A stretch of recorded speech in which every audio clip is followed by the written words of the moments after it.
jambo alafu nimalize. Nimeanza kuzungumzia kuhusu washirika na wanafunzi. Wacha nipeane maandiko ili unielewe leo vizuri. Sote hapa ni washirika, lakini miongoni mwetu kuna wanafunzi. Mwanafunzi ni yule anayefundishwa na kushika. Haleluya. Yesu hakufanya watu kuwa washirika. Hakuna Biblia mahali imeandika kwamba Yesu amefanya washirika sijui wengi. Yesu alikuwa anafanya watu kuwa wanafunzi. Na hivyo tunafanya hapa Beroya. Kila mmoja ambaye ni mwanafunzi atapewa nafasi aonyeshe kile alichosoma hapa madhabahuni. Leo si mmewaona na bado tunaendelea. Tutawapa nafasi, kama unashika utapata nafasi. Nisomee Yohana, nafikiri ni Yohana ama ni ngapi? Yohana 4:1. Yohana mtakatifu 4:1. Yesu hakufanya mtu kuwa mshirika. Ushirika tunafanya sisi wenyewe kama hivi tuko kwa ushirika. Lakini ndani ya huo ushirika kuna mwanafunzi na kuna mtu ambaye ni mshirika amekuja tu pengine ni leo na kesho anaye ama yuko na sisi siku zote lakini hashiki kile tunachoongea. Huyo ni mshirika maana amebaki pale kwa mwanafunzi anakuwa. Hebu soma Yohana 4:1. Jambo ni Yohana 1 inasema. Kwa hiyo Bwana ufahamu ya kuwa Yohana mtakatifu 4:1. Twende.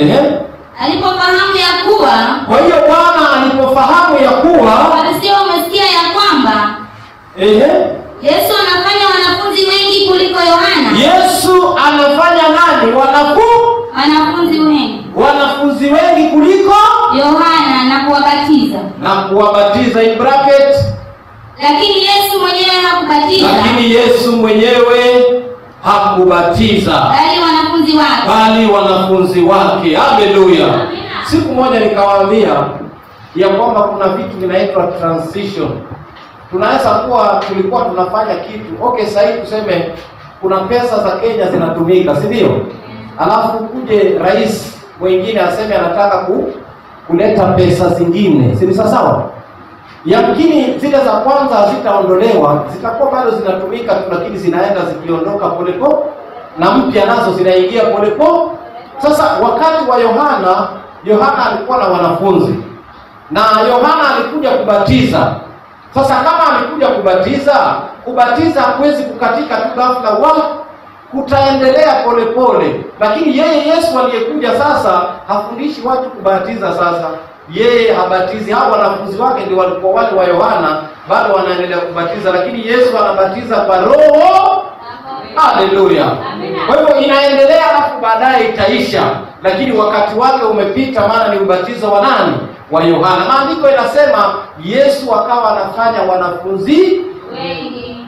Na wewe leo jua ukitaka kuwa mwanafunzi wa Yesu shika neno lake. Haleluya.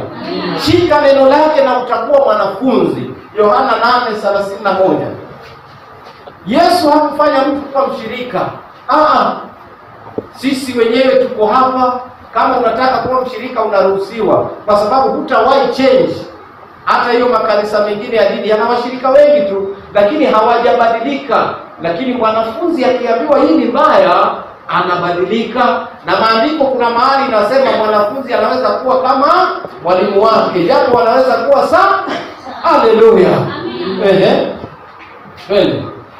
Kitabu ni Yohana mtakatifu mlango wa 4 mstari wa 31. Nasema basi Yesu akawaambia wale Wayahudi waliomwamini. Ninyi mkikaa katika neno langu. Ninyi mkikaa wapi? Katika neno langu. Mkikaa katika neno langu. Mmekuwa wanafunzi wangu kweli. Sasa mshirika atakaa kwa neno kweli.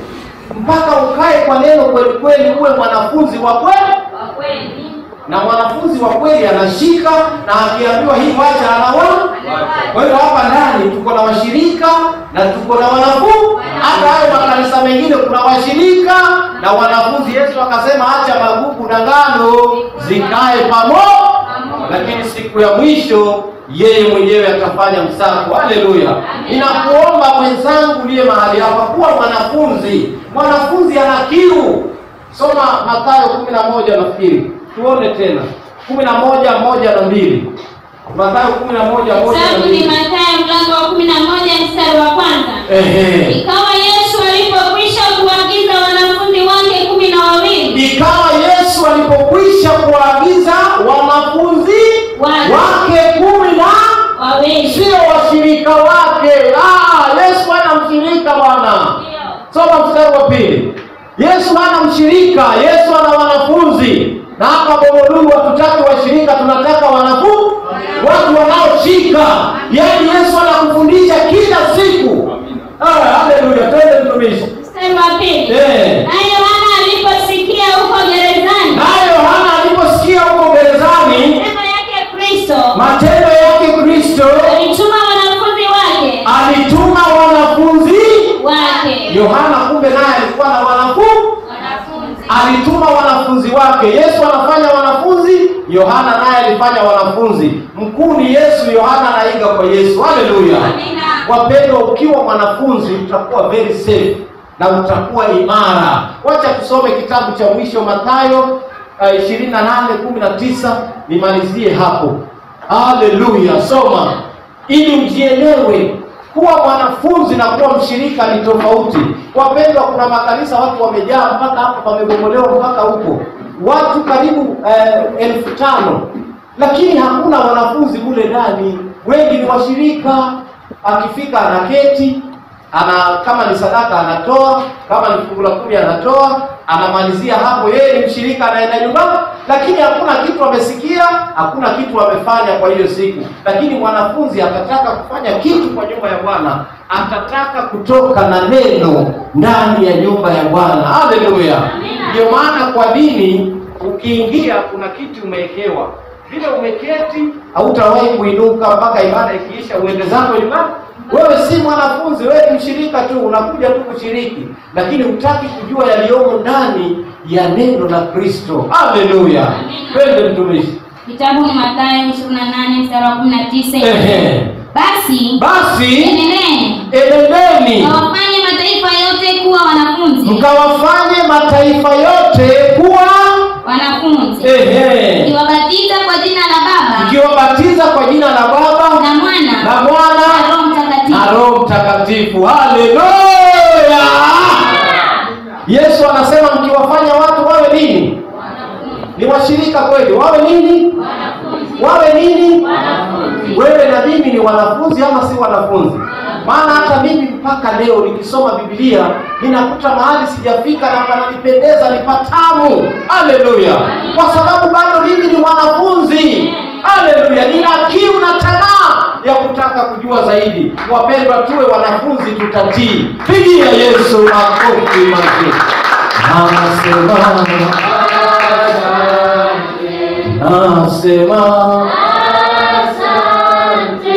Nasema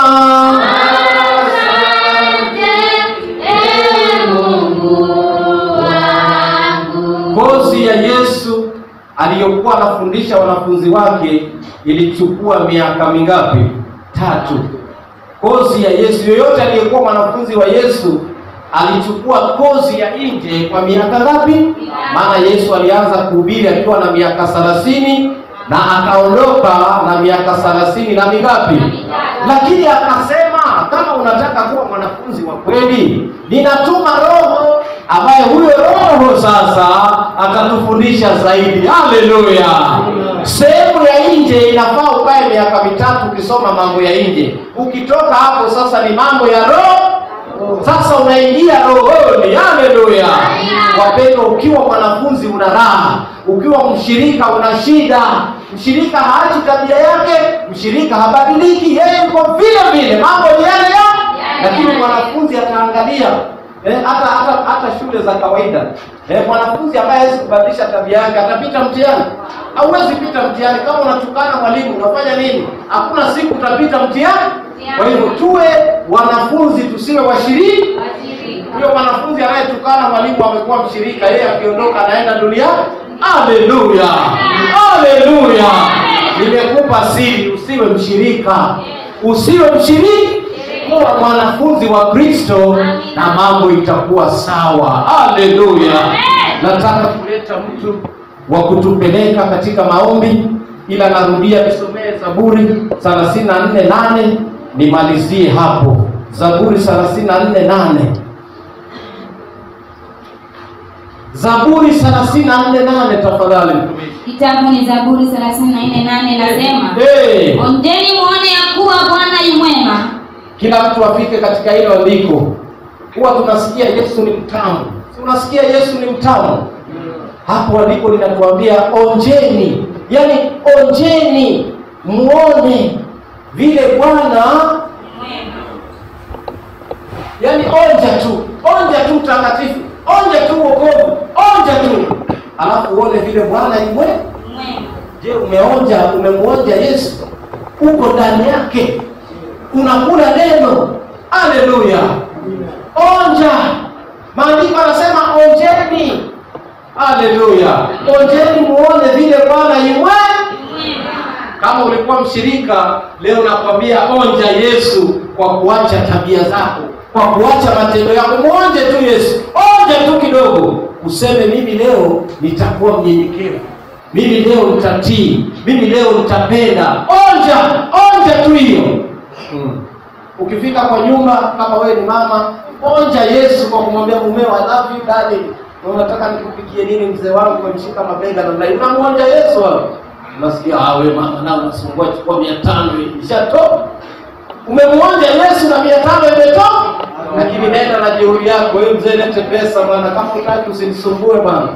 Kama unataka sipiki leo, uone kama Yesu haupati hata peni moja. Haleluya. Onja Yesu. Haleluya. Mzee, nawe kama umezoea makelele, nenda polepole leo. Mwambie mke wangu, njoo hapa. Kwanza na mapasta ni mzito, lakini mimi mbeba sasa hivi.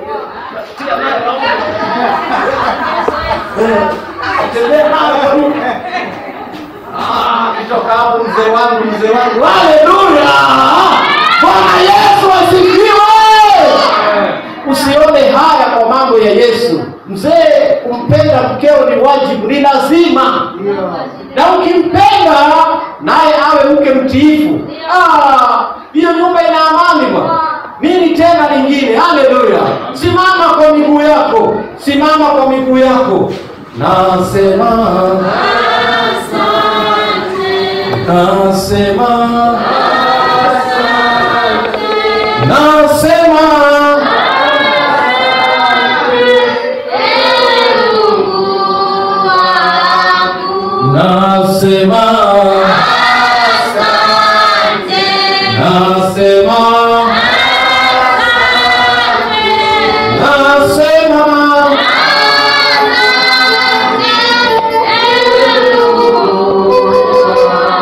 kidogo.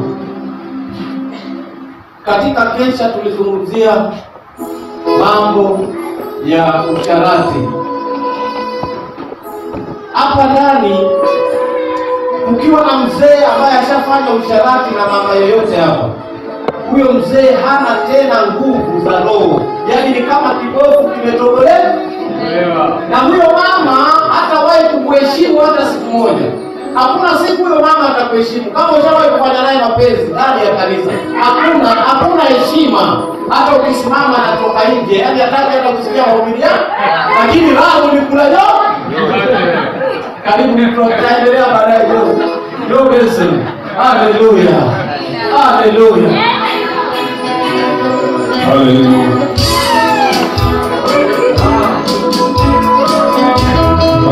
Weka moyo wako nasi kwa ajili ya Bwana. Naye atakutana na hitaji lako. Anasema na hoja zile unazijulikane naye. Bwana anahitaji hoja ya watu siku ya leo. Ili kwamba ikajulikane na yeye.